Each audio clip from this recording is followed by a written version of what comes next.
संस्थाओं के माध्यम से अपनी ज्ञान गंगा को अविरल प्रवाहित करते हुए समस्त समाज और राष्ट्र को नई दिशा निर्देशित करते रहते हैं। व्यक्तित्व आपका है निर्मल और सादगी संयुक्त, व्यक्तित्व आपका है निर्मल और सादगी संयुक्त, स्नेहशील, सद्धर्म, श्रेष्ठतम संस्कारों से युक्त। आप राज्यसभा सांसद एवं भाजपा के राष्ट्रीय प्रवक्ता हैं तथा आप एक प्रखर राष्ट्रवादी चिंतक एवं ओजस्वी वक्ता हैं। आप जिनको आप अक्सर टेलीविजन एवं सोशल मीडिया में सभी मंत्रमुग्ध होकर सुनते हैं, वह हम सभी को ये लगता है कि इतनी विस्तृत, सटीक एवं अकाट्य जानकारी आप कहाँ से लाते हैं। आज हम सभी का सौभाग्य है कि हम सबको इनके प्रिय आध्यात्मिक विषयों में से एक श्रीमद् भगवद गीता के विषय में सुनने का सुअवसर मिलने जा रहा है। तो बड़े ही आदर के साथ आपको आमंत्रित करती हूँ, आप जीवन प्रबंधन विषयक वक्तव्य से हमें अनुग्रहित करें।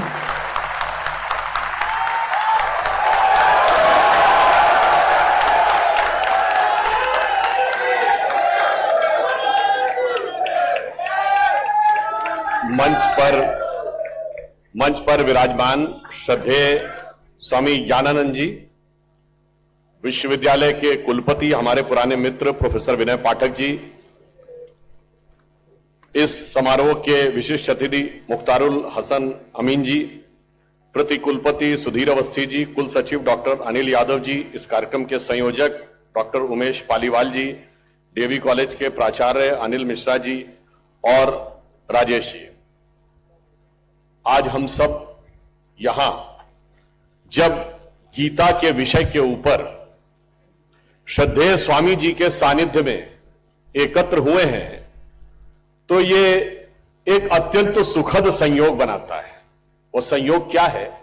जैसा अभी मैं तो ये कहना चाहूंगा कि जब स्वामी जी ने उद्बोधन दिया और धर्म क्षेत्र के मर्मज्ञ उपस्थित हों, तो मेरे विचार से जो लोग राजनीति के क्षेत्र में काम कर रहे हैं उन्हें श्रवण करना चाहिए, वाचन नहीं करना चाहिए। वाचन करना अनाधिकार चेष्टा के समकक्ष है, परंतु आदेश हुआ है तो मैं उनके ही उद्बोधन में से कुछ सूत्र लेकर आपके समक्ष विचार व्यक्त करता हूं।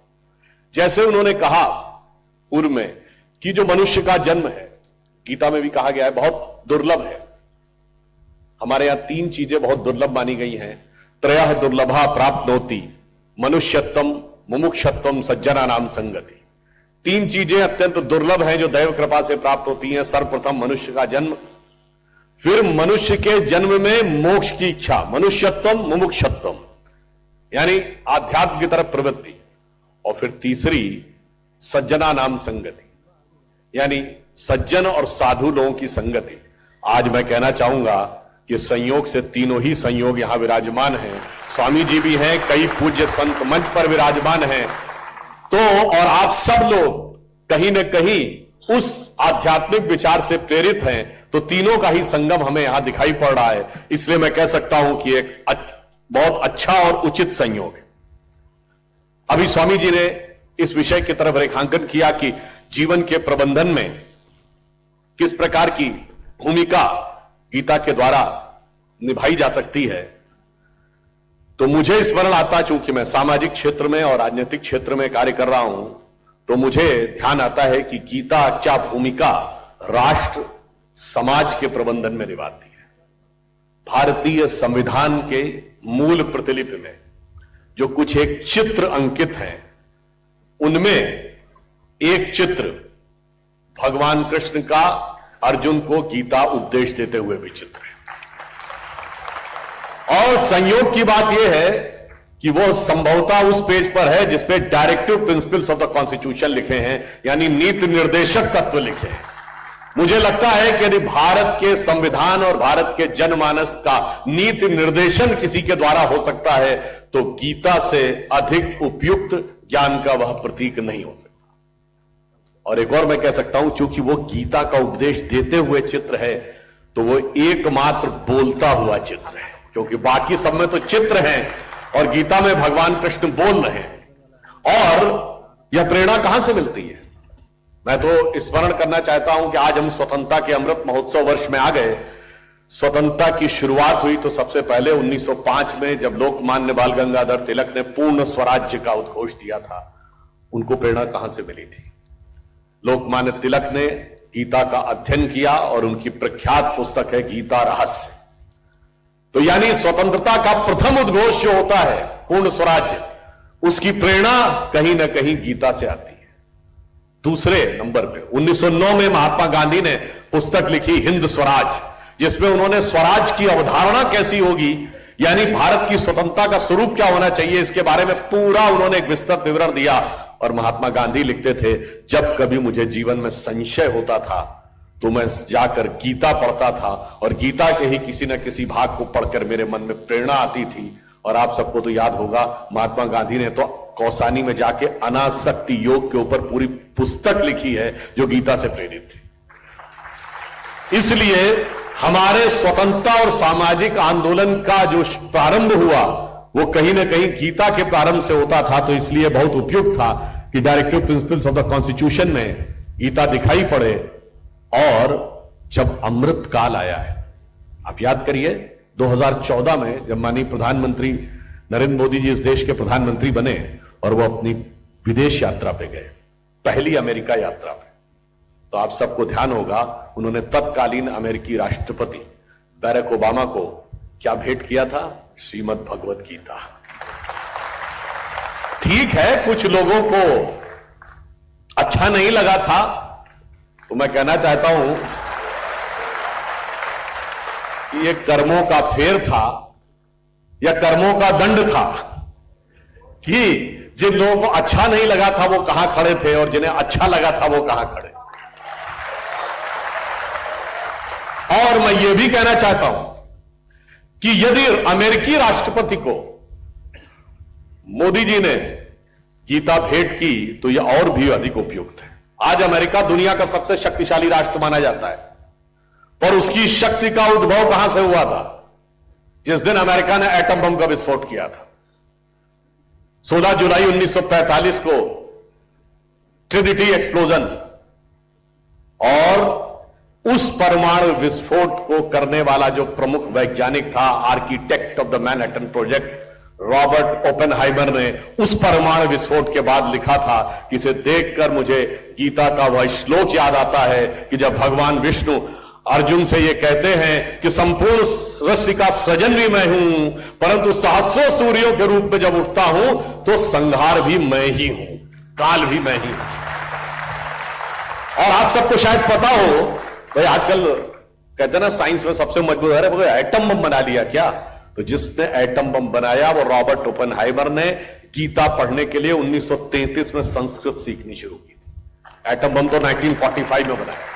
तो मुझे लगता है कि यदि भारत के प्रधानमंत्री मोदी जी ने अमेरिका के राष्ट्रपति को गीता उत्पन्न की तो शायद उन्हें यह भी स्मरण दिला रहा था कि आपकी ताकत जहां से उभरी थी उस ताकत का मूल स्रोत भी यहीं से निकलता था।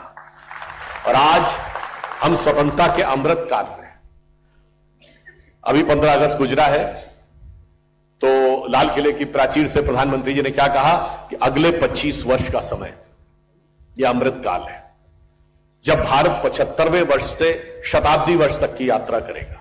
और यह अमृत काल इसलिए महत्वपूर्ण है कि देश की जो युवा पीढ़ी है आज 25 वर्ष के बाद, हम लोग तो बुजुर्ग हो गए होंगे, यही पीढ़ी किसी न किसी महत्वपूर्ण स्थान पर बैठकर देश का दिशा निर्देश कर रही होगी। तो यह अमृत काल मूलतः युवा शक्ति से प्रेरित है। परंतु इस युवा शक्ति को प्रेरणा कहां से मिलेगी? अमृत काल का अमृत तत्व कहां से निकलेगा? वो अमृत तत्व निकलेगा, वो प्रसिद्ध श्लोक आप सबको पता होगा, सर्वोपनिषदो गावो दोग्धः गोपाल नंदना पार्थो वत्स सुधी भोक्ता गीता दुग्धामृतम महत्। सभी उपनिषदें गाय हैं, भगवान कृष्ण उसको दोहने वाले ग्वाले हैं, अर्जुन बछड़े हैं और गीता रूपी अमृत तुल्य दुग्ध जो उससे निकल रहा है वह गीता है। और हम जो भी सज्जन लोग उसका पान कर रहे हैं वह सब साधु और संत जन है। तो मुझे लगता है अमृत काल का अमृत तत्व तो गीता रूपी अमृत से ही निकलेगा। और इसमें एक और बात महत्वपूर्ण है, जानते हैं इसी श्लोक में वो संदेश है जो समाज, मानवता और विश्व को भी एक संदेश देगा। क्या? वो कहते पार्थो वत्स सुधी भोक्ता, यानी अगर गाय से दूध निकालना है तो उसके लिए वत्स यानी बछड़े की आवश्यकता है। क्यों? क्योंकि हम प्रकृति के उस सिद्धांत को मानते हैं कि गौ माता के लिए जो दूध का निर्माण हुआ है वो सबसे पहले उसके बछड़े के लिए हुआ है। तो पहला अधिकार उस वत्स का है, पहला अधिकार उस बछड़े का है। वो माध्यम बनेगा तब बाकी को दूध मिलेगा। हम उनमें से नहीं है कि मशीन लगाई और दूध निकाल लिया।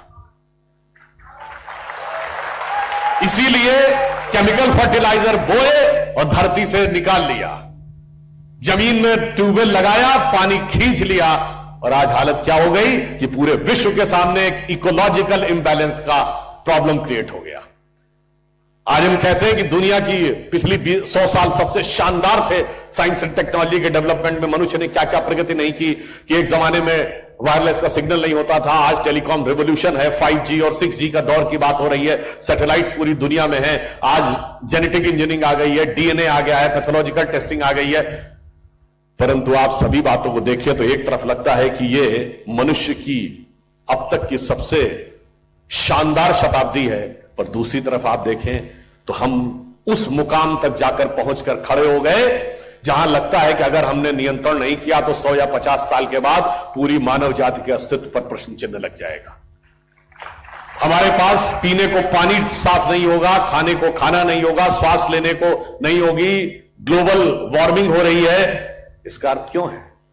इसलिए है, अगर इस नजरिए से देखें तो ये मनुष्य जाति की सबसे खतरनाक शताब्दी में से एक है, क्योंकि पूरी की पूरी ह्यूमन रेस के एग्जिस्टेंस पर क्वेश्चन मार्क लग जाए, ऐसा कभी नहीं हुआ।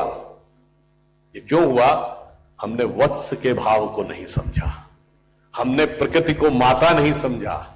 हम जब गाय को माता, गीता को माता, गंगा को माता, धरती को माता, प्रकृति को माता मानते हैं, भारत को माता मानते हैं, तो हमारे मन में यह भाव बहुत स्पष्ट हो जाता है कि माता से पोषण लिया जाता है, शोषण नहीं किया जा सकता। और जब आप उस विचार में आते हैं कि अरिस्टोटल की किताब है द नेचर, जो वेस्टर्न थियोलॉजी का बेस है, जो कहता है all the elements of nature are for the service of the Mankind.